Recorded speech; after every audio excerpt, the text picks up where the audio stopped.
When a child leaves home to visit a friend, no one expects it to be their last goodbye. In a quiet town in western Nepal, that's exactly what happened. 13-year-old Nirmala Panta was supposed to come home before sunset, but she never did. What followed wasn't just the tragedy of a girl gone too soon, but a chain of failures that revealed the cracks in the very system meant to protect her. From missing evidence and questionable arrests to protests that ended in more death, this is a story that gripped a nation and left behind one haunting question. How can justice be so close and yet never come? This is the case of Nirmala Panta.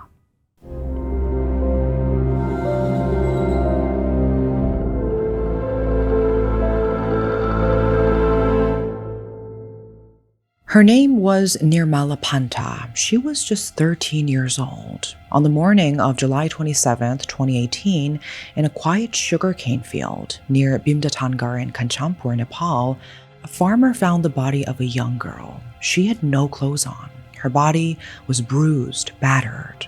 Lying nearby was a small bicycle, believed to be hers. The investigation quickly identified her. Nirmala Panta had been missing since the day before, July 26. She had told her mother she was going to her friend's house, but she never returned. Instead, her body was discovered about 500 meters from her friend's house. But before she became a name in the headlines, Nirmala was just a regular girl living with her family in Kanchampur. Her mother, Durga Devi, raised 3 daughters on her own, Manisha, Saraswati, and Nirmala. They didn't have much. Life was tough. Every morning started early. The girls helped with chores, then assisted their mother at their small pani puri stall. Between customers, they'd sneak in homework or exchange jokes. They made the most of what they had, and they had each other. Nirmala wasn't like most 13-year-olds. She was quiet, thoughtful, and mature beyond her years. She rarely complained, and she always helped her mother with a smile. Her father had left the family 9 years earlier, disappointed that his wife hadn't given him a son. He remarried and never looked back. So it was just the 4 of them, Durga Devi and her daughters, facing life on their own terms. Sometimes, to make ends meet, Durga Devi would cross the border to Uttarakhand, India, to find temporary work. It wasn't easy, but they had love and they had them together. July 26, 2018. It began like any other day for the Panta family. Devi, as always, was the first to wake. She walked quietly into her daughter's room and gently called them to start the day. The girls, still half asleep, stretched, groaned, and eventually got up, one after another. They went through their usual morning routine together: chores, light breakfast, bits of conversation sprinkled with laughter. Nothing about that morning hinted that their lives were about to change forever. After making sure everything was in order, Devi left home around 8 a.m. to go to work, hoping to earn a little more that day. Her daughter stayed behind, looking after their modest pani puri stall like they always did. Late in the afternoon, Devi returned home, but something felt off. The house was unusually quiet. Only her youngest daughter, Saraswati, was there. She asked, "Where are your sisters?" Saraswati replied casually, "They went out. They said they'd be back soon." Moments later, Manisha came back. She had gone to visit a neighbor, but that left one question hanging in the air. Where was Nirmala? She said she's going to Roshani Bam's house, Manisha said. Devi's heart eased a little. Roshani, people in the neighborhood called her Bam, was Nirmala's best friend. Their houses were just about 1.5 kilometers apart, and the 2 girls often spent time together. It didn't sound alarming. She'd probably be home before sunset, just like always. What Devi didn't know was that Roshani had invited Nurmala the day before. They had met at a small candy shop and shared some chat-pat, a popular spicy snack. That day, Bam had borrowed one of Nurmala's notebooks and promised to return it the next day. So, on that warm Thursday morning, around 11 a.m., Nurmala took her bicycle and left home. She told her sisters she was going to Bam's house to collect her notebook and the 20 rupees Bam owed her. She also said she would bring back guavas from Bam's family garden. She smiled, she pedaled off. That was the last time they saw her. Hours passed, the afternoon sun turned golden. It was the time Nurmala would usually be home, helping her mother prepare dinner, but she wasn't. Devi tried not to panic at first. Maybe Nurmala lost track of time. Maybe she stopped somewhere on the way. But the uneasy feeling grew heavier by the minute.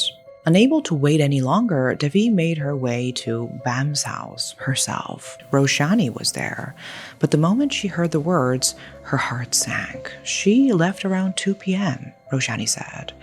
That was after Devi had already come home, and yet no one had seen her since. Confused and desperate, Devi asked, "You're her friend. Why didn't you know where she went? Why didn't you tell me she was here?" But before Roshani could say anything more, her older sister, Babita Bam, interrupted. Her tone was sharp, dismissive. "Where your daughter goes is none of our business." It was like a slap. The panic in Devi's chest turned into something else. Confusion, fear, and a growing sense that something wasn't right. Devi stood at the threshold of the Bam household, something gnawing at her gut. The way they responded, the indifference in their eyes, it didn't feel right. A thought flashed through her mind, a terrible, unwanted thought. What if Bam and her family had something to do with Nirmala's disappearance? Suddenly, fear turned to urgency. Devi pushed her way into the house, calling out Nirmala's name, opening every door she could. She checked every room, searching for any trace of her daughter, and that is when Babita Bam snapped. Furious, Babita dragged Devi out of their house, yelling, "Maybe your daughter ran away with someone." It was a cruel blow, but Devi didn't have time to argue. Heart pounding, she ran straight to the nearest police station, Kanchampur's Gada police post. It was around 8 p.m. She begged them to take her report. Her daughter was missing and she needed help. But instead of action, she got reprimanded. The officers told her that a missing person report couldn't be filed until 24 hours had passed. They told her to come back the next day. So she left with nothing.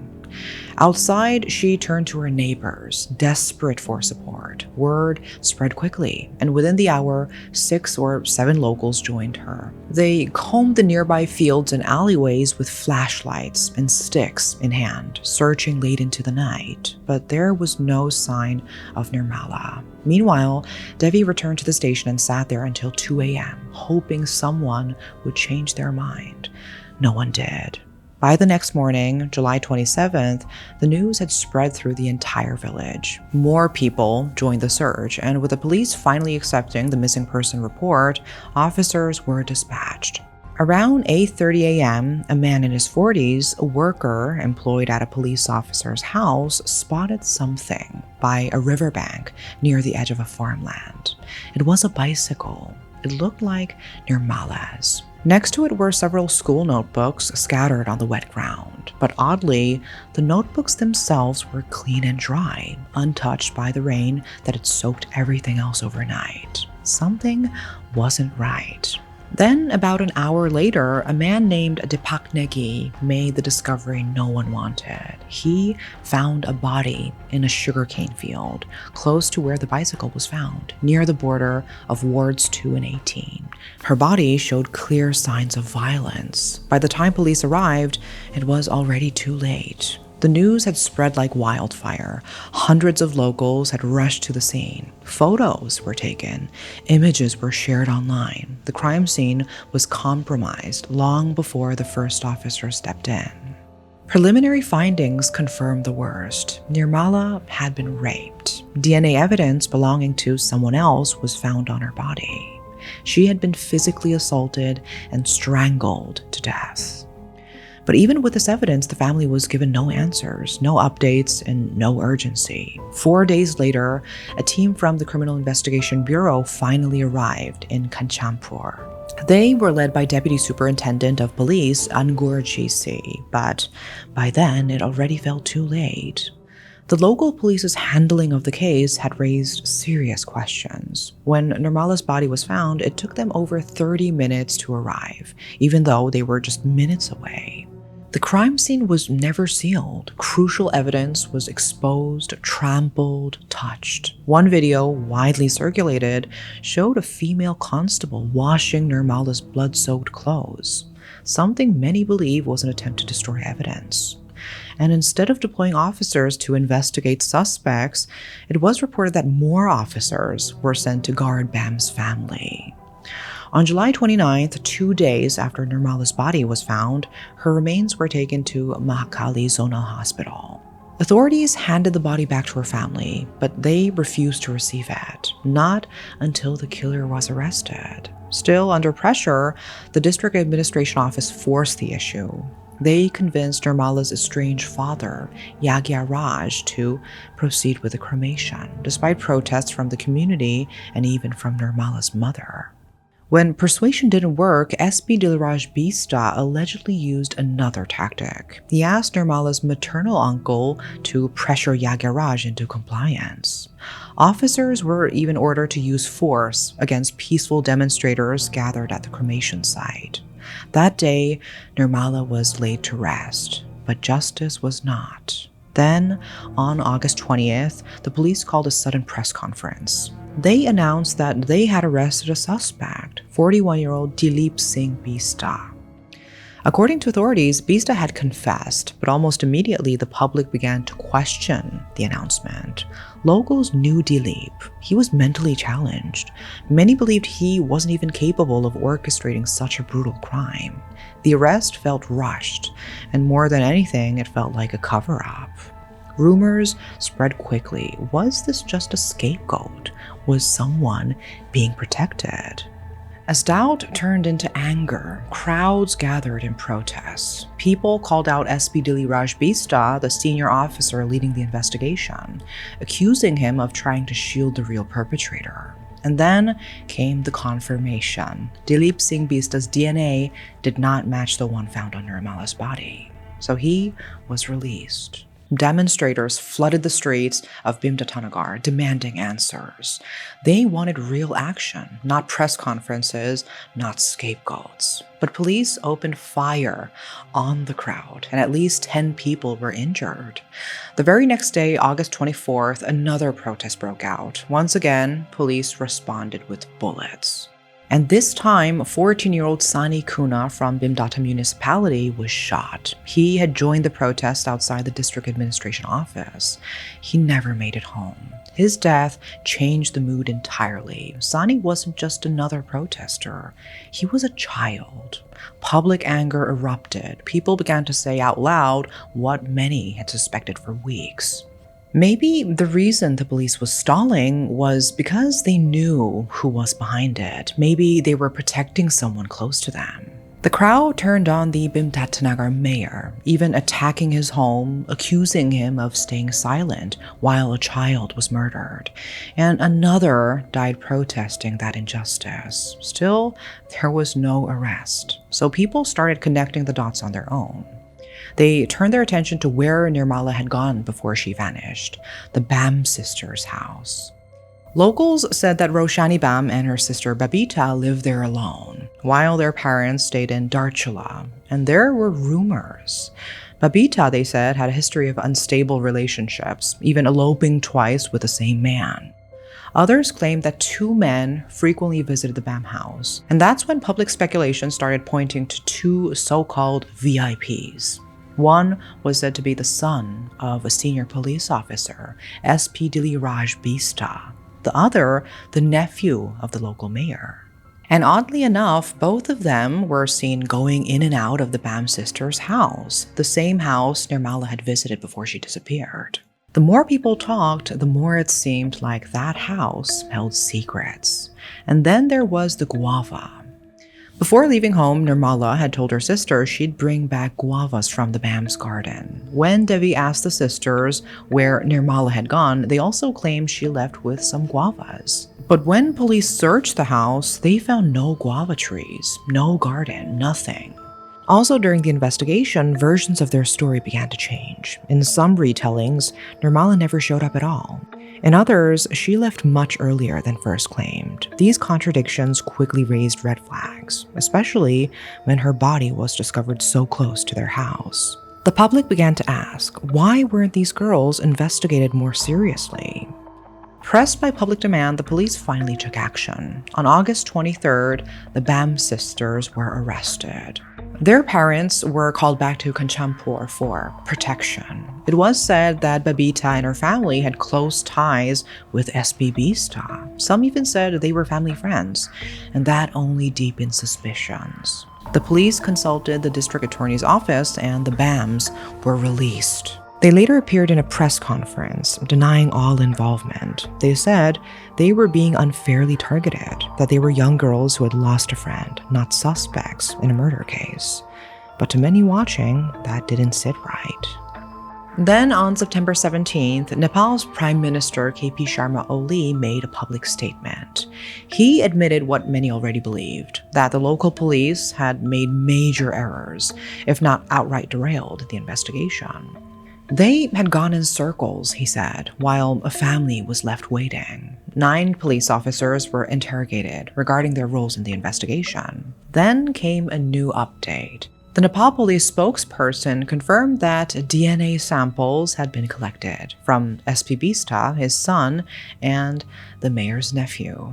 All of them were tested against the DNA found on Nurmala's body. None of them matched. But at this point, who could easily believe that announcement? Online, netizens raised doubts about the scientific handling of the case, and soon their fears were confirmed. A report by the National Human Rights Commission revealed serious lapses in how the DNA was collected and tested. The swab was taken from just 3 superficial layers, and the DNA extracted was minimal, possibly even damaged. The report questioned the methods used in testing and even cast doubt on the lab's claim that sperm had been found. Nurmala's mother, Durga Devi, refused to wait quietly. With the support of others, she traveled 35 hours by bus to Kathmandu, determined to take her daughter's case directly to the central government. Months passed, then, in December 2018, a new headline stunned the public. Police claimed they had arrested a neighbor of the Panta family, along with another man from Kanchampur. Both were interrogated, and according to the police, both men confessed. But when the DNA results came back, they didn't match. Once again, the confessions led nowhere. People accused the police of using torture, not evidence to claim progress. Later that month, pushed by civil society activists, Durga Devi filed an FIR against 8 police officials, accusing them of destroying evidence.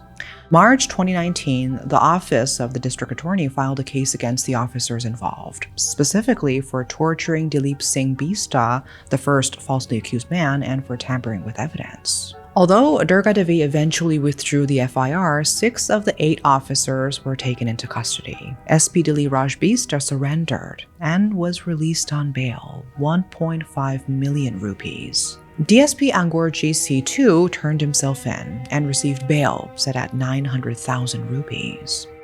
But in July 2020, all 8 officers were acquitted. To this day, not a single person has been held responsible for Nirmala Panta's rape and murder.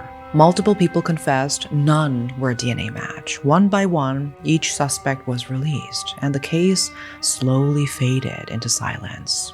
Today, Nirmala Panta's story stands as one of Nepal's greatest failures in justice. She has become a symbol, not just of a life lost too soon, but of a system that let that loss go unanswered. As for Nirmala's family, the fight isn't over. Her father, who had been absent for nearly a decade, came back when Nirmala was found murdered. Not to repair the past, but to stand beside them in mourning. Some said it was guilt, others said it was duty. Whatever the reason, he joined the protest, sitting beside Durga Devi, demanding justice for their daughter. But the grief took its toll. Yagyaraj became confused, paranoid, sometimes unable to recognize his own wife. Doctors called it a breakdown brought on by trauma and loss. He was hospitalized, treated, and eventually released. People still gather, holding candles and her photograph. They hold hands, they pray, They demand that one day the truth will surface and that the person who took Nurmala's life will finally be held accountable.